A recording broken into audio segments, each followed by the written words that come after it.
Avui preparem el gaspatxo de l'havanesa. Teniu tots els ingredients a la descripció d'aquest vídeo i al nostre blog.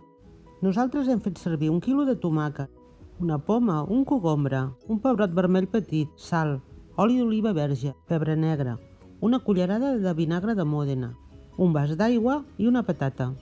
Comencem a bullir la patata i mentre rentem bé els tomàquets i el pebrot. I quan la patata sigui freda, tallem la resta de verdures. El cogombre i la poma els pelem. Posem les verdures i la poma en el vas del robot o batedora. Salpebrem, afegim el vinagre, l'oli. Ens ha quedat el vas molt ple, doncs triturarem un moment perquè baixi una mica. Ara ja podem afegir l'aigua i triturem durant 2 minuts a màxima potència.